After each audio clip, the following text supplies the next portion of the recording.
Hello, this is the RPG Pundit, the final boss in Internet Shitlords.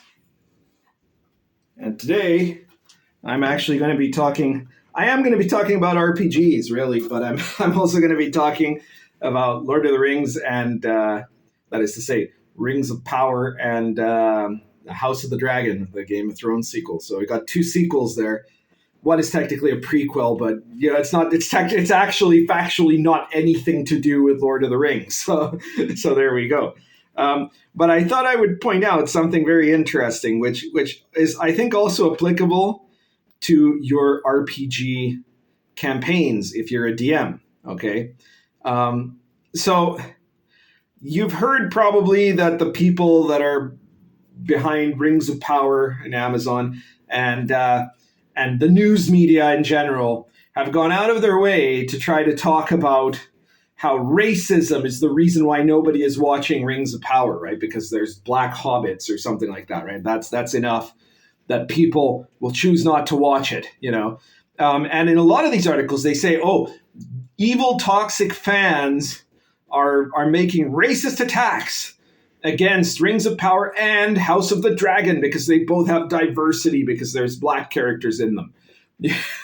and this is really funny for one main reason, which is that House of the Dragon has a huge popularity rating from what I've seen on Rotten Tomatoes. I've watched House of the Dragon because my friend Bill the Elf, I go to his house every Tuesday. He's an incredible chef. He cooks like you wouldn't believe. And so we eat something and we watch some kind of show. And of course, now House of Dragons there and it's on. I've watched, 4 episodes now? And it's amazing. It's really good. I liked the original Game of Thrones, watched it all the way through. But of course, the last 2 seasons were a lot worse than the early ones.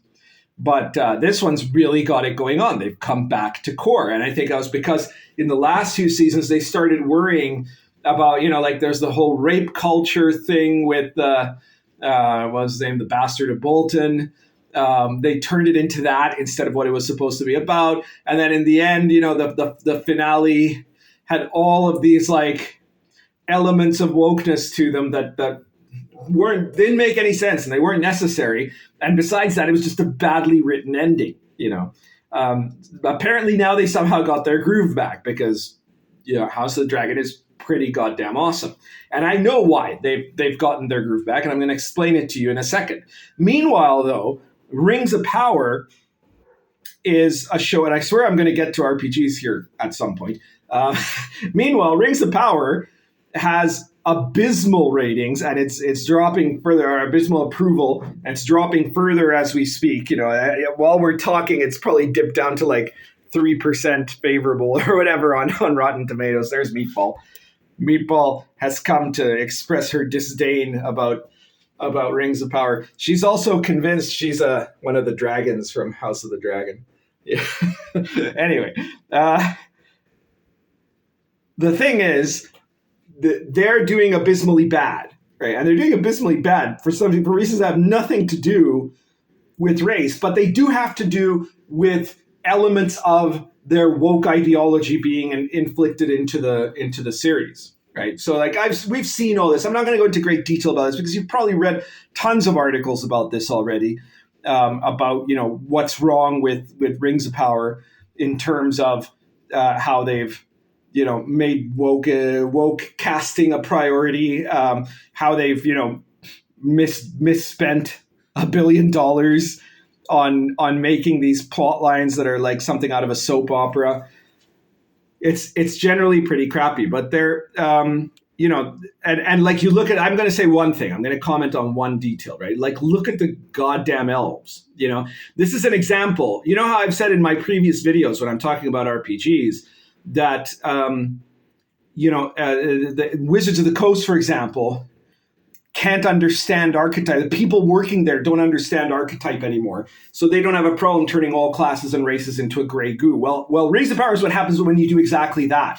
Look at the Peter Jackson films. Watch what the elves look like there, right? Just the visual for starters, right? They're always these ethereal beings of incredible but slightly alien beauty, right? They're all really attractive, but in a slightly off way. and they have like, they're always dressed in stuff that's like shimmering or shining, and that like has it always has an element to it that implies this is not a human being that you're looking at, right? In Rings of Power, the elves are just people with pointy ears. Not just that, but they're like engaged in the same bullshit politics, right? The king of the elves betrays Galadriel in the first episode or something like that. All of this stuff, right, is just because since they don't understand the concept of myth, how the hell are they going to write a myth? And Tolkien's work, Lord of the Rings, is myth, right? So, but then what did they write? Well, part of what they wrote was something that is taken out of like what you'd expect from a feminist, daytime drama series or something like that. Like it seems really, really bizarre, but that does seem to be an inspiration, and then some of it is just like this kind of twee, slightly Harry Potterish thing, and that's in there too. But mainly, and this is where I'm going to point out something about House of the Dragon and Rings of Power that I don't think anybody else has commented yet. Mainly, they had one big inspiration, and it wasn't Tolkien. Okay, so there's very little Tolkien in here. I mean, it's got Galadriel and Elrond, the stuff they have to put in there, but it's just like they're just using it as names. It's just a skin suit, right? So I'm going to tell you their real substance in a second. But first, I want to bring it back to talking about House of the Dragon. Okay, Game of Thrones, the original Song of Ice and Fire version, was a novel series.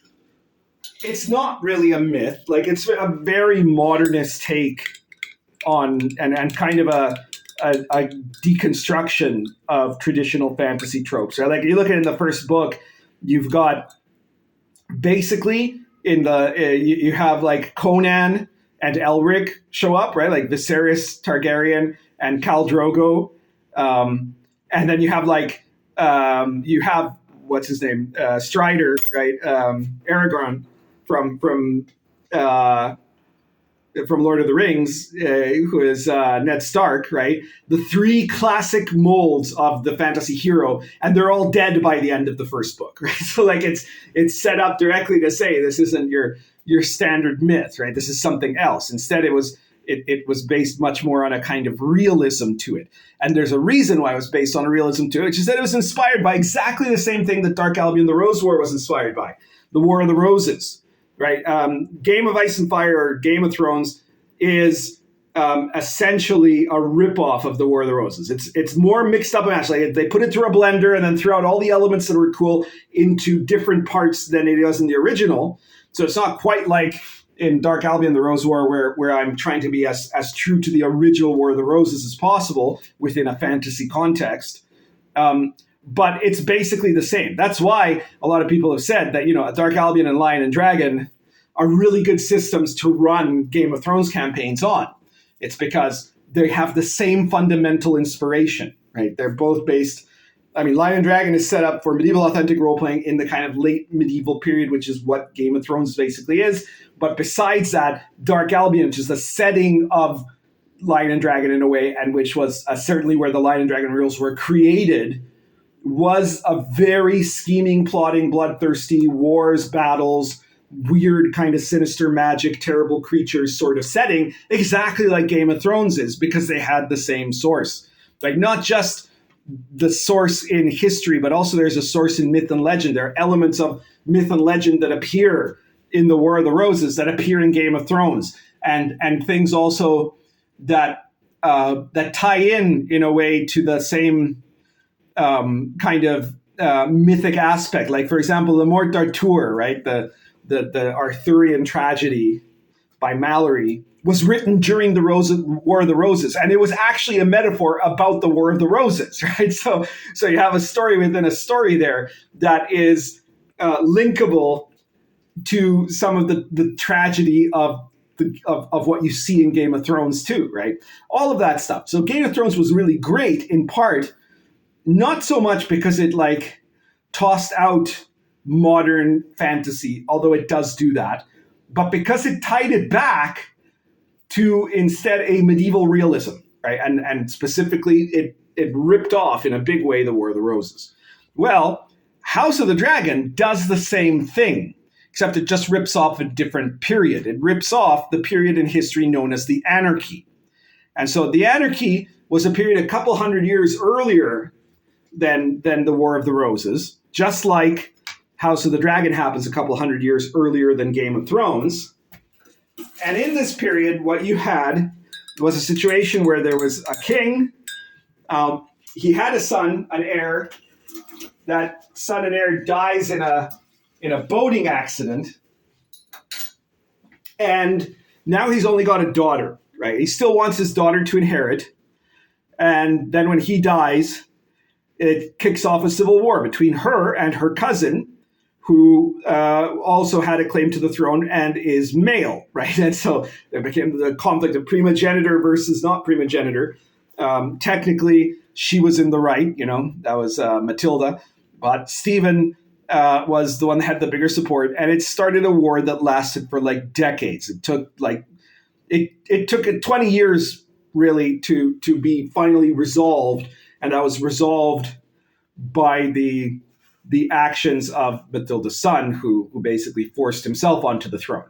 And watching House of the Dragons without knowing anything else about it, because I never really read all the Game of Thrones novels, or I certainly never read the book that Dance of Dragons or whatever that the House of the Dragon is based on.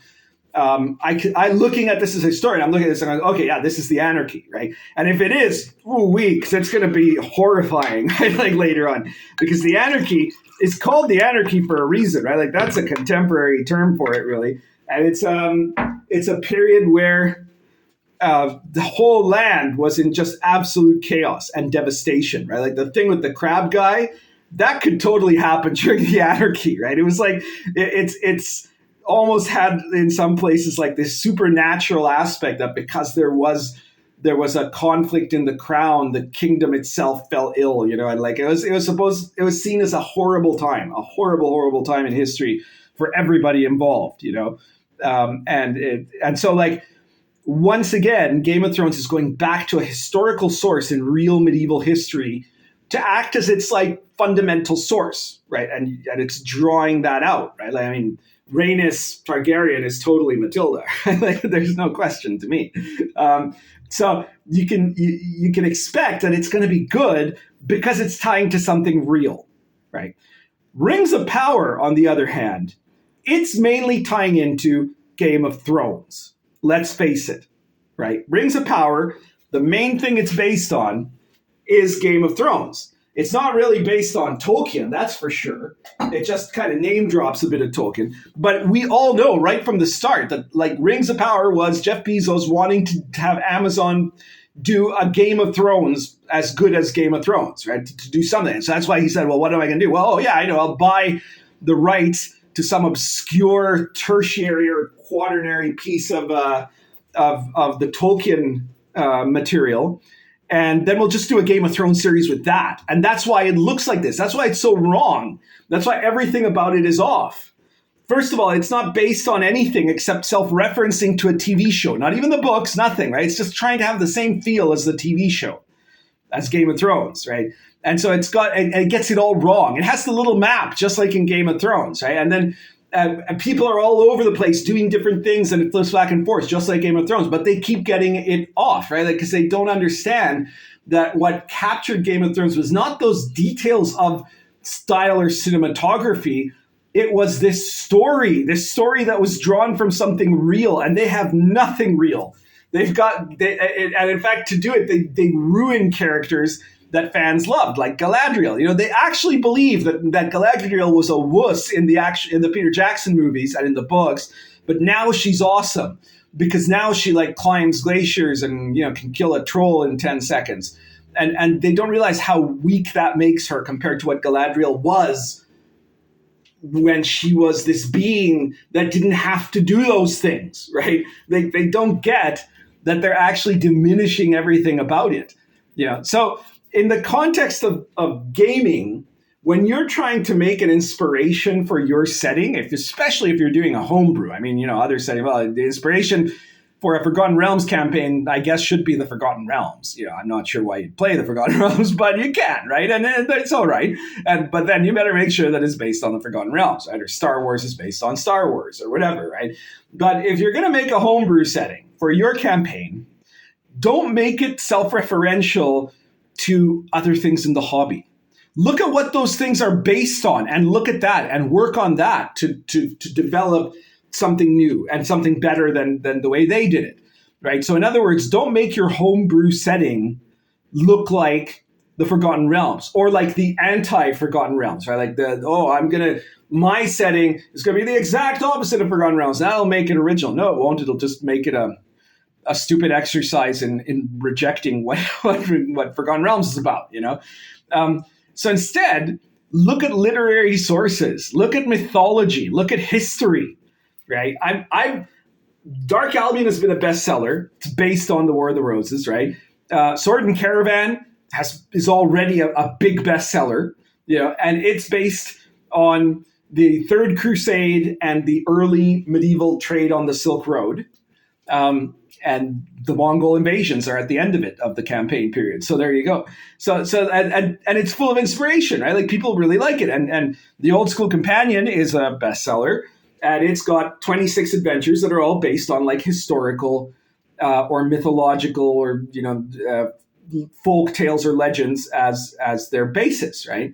Now I'm not saying you have to do it like strictly history even, right? But what I'm saying is don't be derivative of something within the RPG context itself, because then you're bound to be like the copy of a copy of a copy, right? Look at other things, look at sources of what inspired these products if you're going to make a setting, and look at sources through history or society or whatever, folk tales, legends, whatever, comic books even, but be more original than saying, well, Forgotten Realms is really popular, so I'm just going to try to make my setting look like Forgotten Realms. Like that is the stupid thing that Jeff Bezos has done. He's decided, Game of Thrones is really popular. I can't buy that, but I'll buy some fourth-rate Tolkien crap, and then I'll just play it like it was Game of Thrones, and it turns out to be horrible because the genres don't match. Anyway, I guess that's everything for today, really. But if you like this video, if you like historical settings, if you want to play Game of Thrones as a campaign, pick up Lion and Dragon and Dark Albion, because you will have everything you need there, pretty much. You won't have the specific setting lore of Game of Thrones, but you probably already know that if you're a Game of Thrones fanatic, right? So what this will have is all the rules you need, all the context, all the medieval stuff, everything that you see there, even a magic system that kind of fits with what you would see in Game of Thrones, which is not fancy and magic. It's not, wizards don't go around casting fireballs willy-nilly in Game of Thrones, right? It's much more gritty. The critical system in Lion and Dragon and expanded in the Old School Companion 1 is so much like a Game of Thrones fight, right? Where you're going to have these badass guys that might suddenly get taken down by a sucker punch or something, So yeah, check that out. Eventually, like right now I'm working on a source book for Sword and Caravan. Then after that, I'm going to work on, publish eventually. We're talking about a year to 2 years time, Baptism of Fire, which is going to be set in Poland during the period of the wars between the Christians and the pagans. So, that's, the funny thing is I've never read Game of Thrones. I've read Tolkien. I've never read Game of Thrones. I've never read The Witcher, but I'm already being told Baptism of Fire is basically The Witcher, because it will be that. And it's going to be like full of Polish folklore monsters and magic and stuff. And then sometime after that, I don't know if it'll be the very next one, but at some point in the future, I'm also going to do a Lion and Dragon source book that is set in the Anarchy. And so maybe by then House of the Dragon will be like in the 4th or 5th season or something already, but that might be even better, right? Unless it's tanked by then, in which case I might have come too late. But yeah, I'm not doing this for that. I was planning this before I even saw House of the Dragon, right? I've been planning to do. You can see videos, live streams from 3 years ago here, where I was saying that I'm going to do eventually a source book on the Anarchy for Lion and Dragon. So that will come out at some point, and it'll be perfect for playing House of the Dragon, without a doubt. And yeah, but if you like this video, please share it anywhere you think it'll be useful to people, or anywhere that you think it'll piss people off, especially the woke Rings of Power defenders. And hit the like button, subscribe if you haven't subscribed yet. And if you want to support me, check out my products. Check out my big books like Lion and Dragon, Dark Albion, The Old School Companion, and my many other ones. Their lists are in the description below. Or check out my PDF series, RPG Pundit Presents, where you can get products. It's got 107 different issues so far, and they're all like a topic in gaming, various pages, anywhere from, I think 4 pages to 30. And they range in price from 99 cents to $4.99. So you're getting a product. You can find which one you want out of more than 100 of them, or which several ones you want, whatever seems cool to you. And you get a product that you can use in your gaming, but it's like you're buying me a coffee, and that's always helpful. I've got my coffee right here. You're helping support my coffee habit. So support me with that. But mostly share the video, because the more you share the video, the more people will see. The more people will see, the more people's eyes will be open. That's everything for today. Currently smoking Dunhill, Shell Diplomat, plus Cornell and Deal's Old Joe Krantz.